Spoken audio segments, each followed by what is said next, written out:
The ink on the paper was still wet.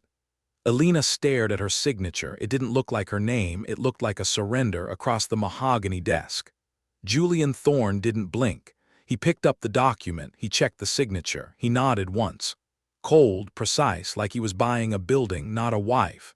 He opened a drawer and pulled out a check. He slid it across the polished wood. $50,000. That was just the first installment. Elena's hand shook as she reached for it. She didn't want to touch it. She felt like if she touched it, she would lose something she could never get back. But then she remembered the sound, the rhythmic, terrible beeping of the monitor in room 402 at St. Jude's Hospital. She remembered her father's face. Gray, sunken. The doctor had given them a timeline, 3 months, maybe 4. Elena took the check. She folded it. She put it in her pocket. Julian stood up. He buttoned his suit jacket. He was tall, imposing, the kind of man who owned the air in the room just by breathing it. He looked at his watch. "You have 3 hours to pack," he said. His voice was low, deep. "A car will be at your apartment at 6. Do not be late." Elena stood up. Her legs felt heavy. "Is that it?" she asked. Julian looked at her. His eyes were the color of steel. "That is it," he said. "We have an agreement. You are my wife for 6 months. You live in my house. You wear the ring. You smile at the galas. And in return, I pay for your father's life." It sounded so simple. A trade. Money for time. Elena turned to the door. She needed air. "Elena," he said. She stopped. "Remember the rules. No questions about his past. No entering his private study. And the most important one, the one he had circled in red ink on the draft. No falling in love." She almost laughed. It was a bitter, jagged sound. "Don't worry, Mr. Thorne," she said. "That's the easiest part of this whole deal." She walked out. She thought she was telling the truth. She had no idea that she was wrong. She had no idea that in 6 months, walking away would be the hardest thing she had ever done. The penthouse was quiet, too quiet. It was on the 45th floor of a building in downtown Chicago. The city looked like a circuit board from up here. Golden lights, moving cars, life happening far away. Inside, everything was white or gray or black. Elena had been there for 3 weeks.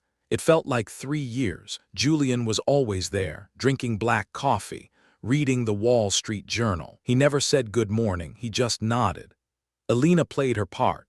She was an actress in a play with only 2 characters. She smiled when the cameras flashed. She held his arm when they walked into ballrooms. She was good at it, too good, but at night, the mask fell off. She would call the hospital. She would sit on the floor, holding the phone against her ear, crying silently. Julian controlled her schedule. He controlled her image. He controlled everything, or so she thought. It was a Tuesday. When the cracks started to show, it was raining, a hard, cold Chicago rain. Julian came home early. Elena was in the kitchen. She was making grilled cheese. The smell of butter and toasted bread filled the sterile space. Julian stopped in the doorway. He looked wet. He looked tired, not the powerful CEO, just a man who had walked through a storm. Elena froze. "I didn't expect you," she said. Julian didn't move. He was staring at the sandwich. He walked into the room. He loosened his tie. He sat down. He didn't say anything for a long time. He just watched the rain hitting the glass. Elena hesitated. Then she cut the sandwich in half. She slid one half across the counter to him. She didn't ask. She just gave it to him. Julian looked at the plate. "I don't eat carbs after 6, he said. Elena took a bite of her own. "Suit yourself," she said. She turned around to wash the spatula. She heard a sound behind her, the sound of a bite. She didn't turn around. She smiled, just a little. When he finished, Julian wiped his mouth. "My mother used to make these," he said. His voice was quiet. "She used cheap cheddar," he said, "and she always burned the edges." He looked at his hands. "She died when I was 12. Elena put the spatula down. She leaned against the counter. "I'm sorry," she said. Julian looked up. His eyes were unguarded for the first time. "My father remarried 6 months later," he said, "to the woman who is now trying to take my company." He laughed. It was a dry, hollow sound. "That's why I need you, Elena. The board trusts family men. They don't trust the son of a man who replaced his wife before the grass grew on her grave." He looked at her. "I have to prove I'm not." Elena looked at him, really looked at him. "I'm not like him either," she said softly. Julian stood up. The mask slid back into place. "Thank you for the sandwich," he said. He walked out, but that night, before she fell asleep, Elena found something outside her door, a small box. Inside was a phone charger, an extra long one, so she could sit on the floor and talk to the hospital without the battery dying. There was no note. There didn't need to be. Things changed after the sandwich, not big changes, small ones. He waited for her to get in the car. He asked if she was warm enough. And Elena started to forget it was a job. She caught herself watching him read. She started fixing his tie before they went out, not because she had to, but because she wanted to. But good things in Elena's life had a habit of breaking, and this was about to shatter. It was the night of the Founders' Gala. Elena wore red, silk, dangerous. Julian stopped breathing for a second when he saw her. "You look adequate," he said. Elena smiled. She knew him. Now adequate meant stunning. They arrived at the venue. Cameras, lights, noise, and then she saw him, Tony, a man from her old life, a busboy. He knew she was a waitress from Queens. He knew she was broke. Elena felt the blood drain from her face. If he exposed her, the contract would be void. Her father's treatment would stop. She felt a hand on her waist. "Julian, what's wrong?" he whispered. "You're trembling." "Nothing," she said. She pulled away. She needed to find Tony. She needed to beg him to stay quiet. She found him by the kitchen doors. "Elena," Tony asked, "you married Thorne, the guy who evicts orphanages. Tell me you're running a scam on him." Elena grabbed his arm. "It's not like that," she hissed. "It looks exactly like that," a voice said behind her. Elena froze. She turned around. Julian was standing there. His face was stone. "Julian, I can explain," she said. "Can you?" he asked. He looked at Tony. Then he looked at Elena. "Is it a scam, Elena? Are you taking me for everything I'm worth?" "No," she said. "Julian, please, it's for my dad," but the damage was done. Julian's stepmother walked up behind him. She had heard everything. "Oh, Julian," she said, "I told you. You can't turn a street cat into a house pet. She's just here for the payout." Julian looked at Elena. There was no warmth in his eyes anymore. The boy who missed his mother was gone. The CEO was back. "Get in the car," he said. The ride home was silent, a suffocating, heavy silence when they got to the penthouse. Julian went straight to his study. He locked the door. Elena stood in the hallway. She touched the wood of the door. "I'm not scamming you," she whispered, but nobody heard her. 2 days passed. Julian didn't speak to her. He slept in his office. He left before she woke up. Then came the call. It was 3 a.m. Phone rang like a scream in the quiet apartment. "Miss Brooks, it's St. Jude's. You need to come now. Her father, heart failure. He needed surgery tonight, immediately, but there was a problem. The hospital needed payment upfront, $50,000. Elena ran to Julian's study.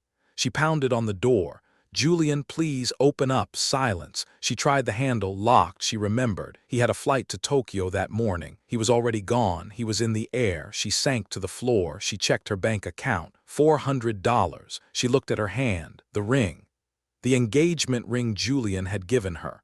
It wasn't real to him. It was a prop. But it was worth a fortune if she sold the ring. She broke the contract. If she broke the contract, she lost everything. She would be sued. She would go to jail. She looked at the door of the empty study. Then she thought of her father. She didn't hesitate. She ran to her room. She grabbed her coat. She ran out into the Chicago night. She found a pawn shop that opened early, a shady place with bars on the windows. The man looked at the ring. He whistled. "No papers?" he asked. "No." She said, "I can give you 60,000 cash. No questions." It was worth $500,000. "Take it," she said. She grabbed the stacks of cash. She ran to the hospital. She threw the money on the counter. "Save him," she screamed. They wheeled Frank into surgery. Elena sat in the plastic chair in the waiting room. She looked at her bare finger. It was over. Julian would come back. He would see the ring was gone. He would destroy her. But her father would live. That was enough. She woke up to the sound of footsteps. Heavy, fast. She opened her eyes. Julian was standing there. He looked terrible.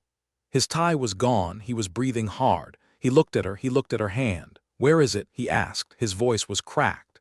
Elena stood up. She didn't back down. "I sold it," she said. Julian went still. "You sold it." "My dad needed surgery," she said. "You were in the air. I couldn't reach you. I had no choice." She took a deep breath.